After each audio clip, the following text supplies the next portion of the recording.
Episode 6, The Darkness That Laughs Beside the Fire. They say when your enemy cooks food and invites you to eat, you must first ask who fetched the water. Because sometimes the sweetest meal carries the bitterest poison. The cab dropped them at the estate gate in silence. Yua stepped out first and stormed off without a word, her heels knocking the pavement like stones being thrown at guilt.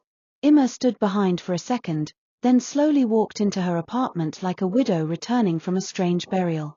No one spoke. But the silence itself screamed. That night, Emma did not sleep. She tossed and turned like a fish in dry sand, her heart turning over what she had seen and heard. By dawn, she had made her decision. She picked up her phone, scrolled through her contacts, and dialed the one person who had always stood by her without bias, Chris. Chris, I need you. Please come. Within the hour, a quiet knock came. Emma rushed to the gate and found Chris standing there, jeans dusty, face concerned. He stepped in without asking questions. Once inside, Emma locked the door, opened her gallery, and played him the voice recordings she had captured the night at Lagos Ocean nightclub. As the voice played the man's entitled boasting, Yua's sly betrayal, the dialect-laced insults, Chris froze. Then slowly, he looked up. Emma, he said. You know even understand wedding day happen. He sat up straight. His voice became firm. You see that man you are carry us go meet. She don arrange with before Una Comet House. She tell say if him fit bring 100,000 Nigerian nairas, say she go bring one fresh village girl, we still tight, we never waka for Lagos Road, we go sweet well because no man don use 'em. Emma's mouth fell open. Chris continued, his tone bitter. She tell the guy say you she go bring. That you be the one. She even promise say the guy no go regret, that he go be like say him touch heaven. Emma could not speak. Her body was frozen. But the betrayal kept pouring. Chris added, when you walk out of the club, she went back to the man and started apologizing. She told him she regretted bringing you, that she no say you go disgrace her like that. She said you day pretend like virgin, say people like you day do worse secretly. Emma gasped. Chris's eyes narrowed.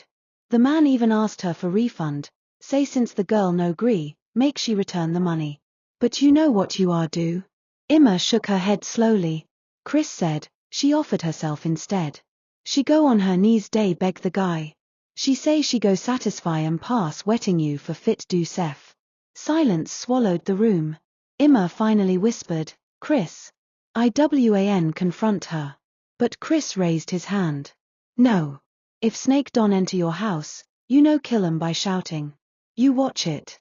You study it. That way, you fit catch 'em well. Emma nodded, chest burning with fire. A woman who knows truth and hides it, she is more dangerous than thunder hiding in cloud. Days passed. And as usual, like chicken returning to a cornfield, Yua resumed her visits. She came again when Emma was boiling jollof rice and frying dodo.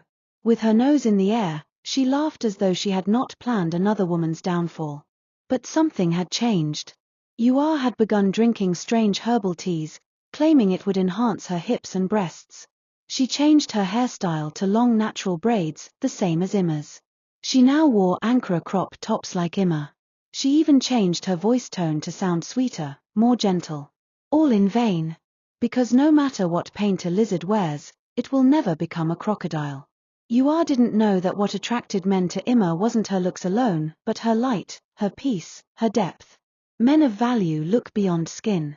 They search for rest, not noise. A few days later, she returned again. This time with a wide smile and empty purse. Emma abeg, fit borrow me 10,000 Nigerian nairas? IWAN do small shopping. I go return 'em soon. Emma, still acting unaware, smiled and gave her the money. Some battles are better won with silence. Later that week, while laughing over nothing, Yua pulled out her phone. See this guy, she said, eyes gleaming. He day loaded. Big man. No strings attached. Just one night for eat and gist. Na fun night. No waralla. Emma's face fell. She replied quietly, I no day interested. Yua leaned in closer, why? Because of that last time? Emma shook her head. No. I just no feel like. But Yua was like a fly that will not leave a sore. She pushed, begged, cajoled. She even said, "You know day remember how you carry me go out when I come?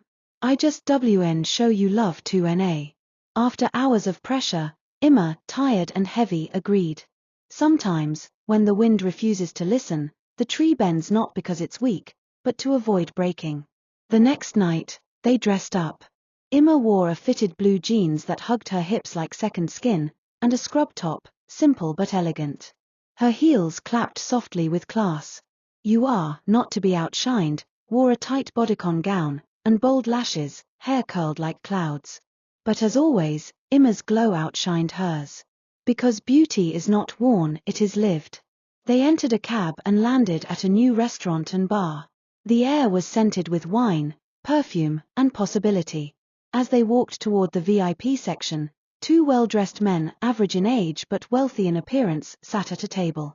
They looked up, and their eyes locked on Emma. She greeted politely and sat beside Yua.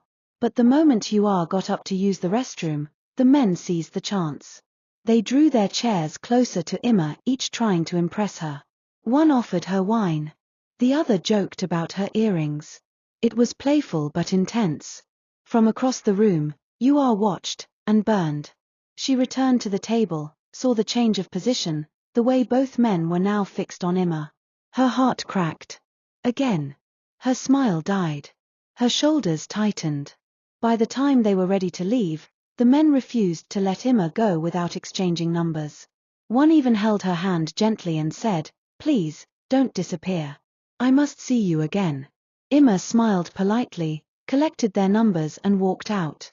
But behind her, Yua's face was stone. At the estate gate, the cab dropped them. Yua did not say a word. She opened the door, stepped down, and walked away without looking back. Emma watched her, puzzled, then shook her head and entered her apartment. Inside her own flat, Yua collapsed into tears. She cried herself into stupor. Not from guilt, but from the confusion of a heart battling jealousy, rejection, and desperate desire. The next day, she drank bitterly at her regular club, her two guy friends seated with her, trying to calm her as she gulped and cursed under her breath. Then, out of nowhere, she stood up and said, "I go return Emma money." But as she reached Emma's gate, Emma was already stepping out, dressed, glowing, her bag across her shoulder. "Here's your money," Yua said coldly. Emma collected it quietly and entered the cab. Yua stood behind the gate, watching as Emma drove off. From her eyes fell a mix of longing, hatred, hunger, envy, and sadness. She did not even understand what she felt anymore. Because sometimes, the worst punishment is watching someone live the life you prayed for and knowing you can't take it from them. To be continued.